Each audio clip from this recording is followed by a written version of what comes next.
Hey there, I want you to flourish and thrive. And if you want to flourish and thrive, but you are getting quite anxious about one world order kinds of things, or if you know some friends or you're starting to hear more and more anxiousness about one world order, especially as cryptocurrency starts to get regulated, this video is for you. It will give you some ways of interpreting events, and you can make up your own mind what you want to believe about them. I'm also going to say I am Christian, progressive Anglican, and so I have a specific word for Christians at the end, so stay with me if you share my Christian faith. Okay, let's back up a bit. Work with me here. Country A is really good at growing chickens and has lots and lots of eggs. They're famous for their eggs. They also have established the rule of law. By rule of law, I mean this. They all vote in people who make the laws, and they all agree everybody is better off if they all obey those laws. Billionaires are subject to the rule of law. Politicians are subject to that rule of law because they all agree that the rule of law is the governing authority for their country, country A. Country B is a little ways off. They're great at rearing cows, and they have lots and lots of milk. They too have rule of law as their top governing principle. And they also have human rights legislation. They meet one another and they say, wow, we have a lot in common. Why don't we start trading? I'll give you some of my eggs if you give me some of your milk. So they do. And now all the citizens of country A and B have both eggs and milk. How do you think those citizens feel? They're becoming healthier, they're better nourished, they're starting to thrive and flourish. They like this system and they're living peacefully together.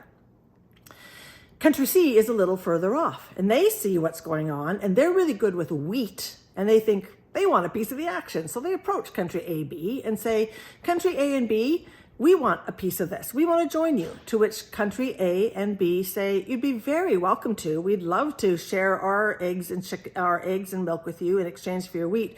But first, we need to know that you value human life, and we need you to also adopt the rule of law so that we can trust you. And we also need you to enshrine human rights into your legislation. So country C says, okay, sounds like a deal to me. So they do it. They go to rule of law, and they also enshrine human rights into their legislation. So now we've got three companies beautifully exchanging wheat and eggs and milk. So there's your first decision point. Is that one world order? Or is that the beauty of humanity when they can collaborate together and everybody is better off than when they were all individualistic? There's your first choice. Which do you think it is? Rule of law, humans beautifully collaborating and discovering really good stuff happens? Or is it one world order? Now, let's talk about cryptocurrency.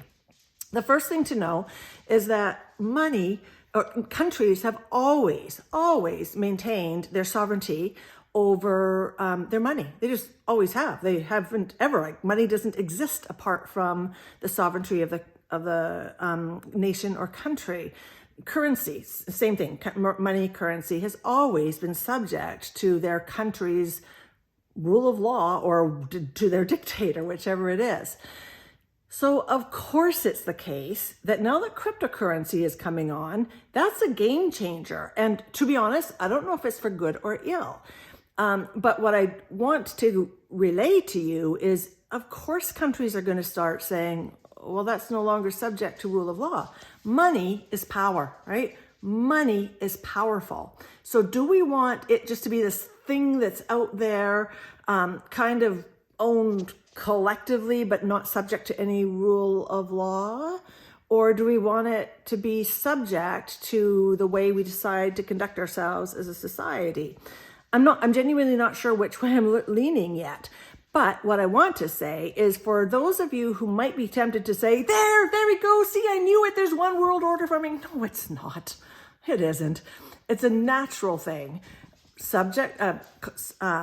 Countries have been always sovereign over currency. So of course they're going to say, well, what are we going to do now?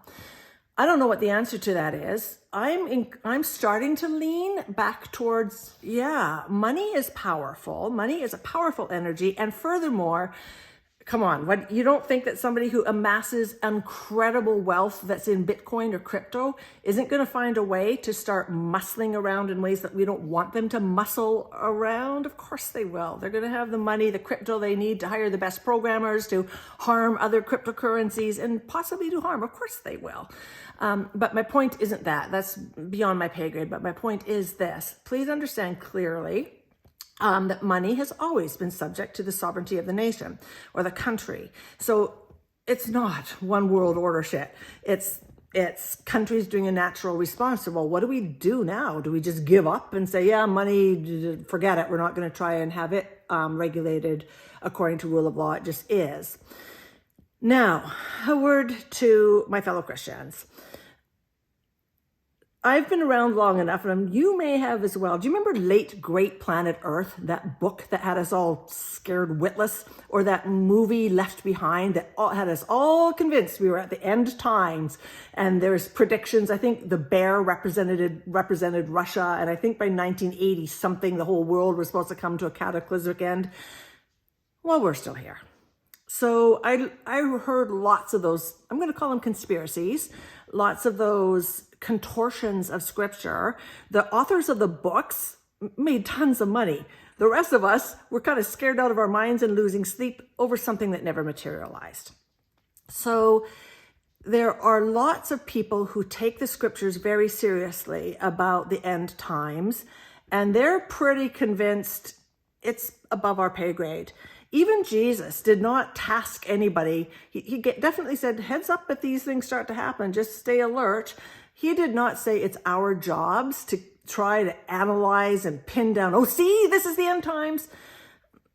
Of course, we need to stay alert. Are things like weather events happening? Yeah. Are there wars and rumors of wars? Yes. There have always been wars and rumors of wars. Talk to Russia about their war history. There have always been weather events. Talk to Mount Vesuvius, was it?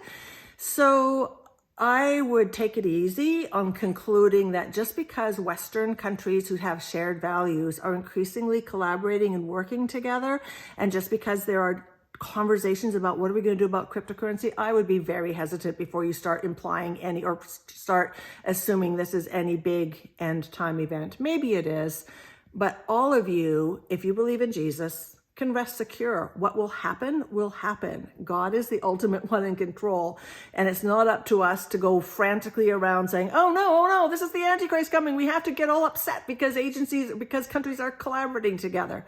Rather, we could maybe consider saying, yeah, maybe this is the best of humanity when they learn how to create peaceful countries. Imperfect, of course imperfect, but generally peaceful countries that are not subject to dictatorships. And maybe it's a beautiful thing when peaceful countries come together and say, let's have each other's backs. There you go. I want you to thrive and flourish. I don't want you to be panicking about various conspiracy theories. Take it or leave it.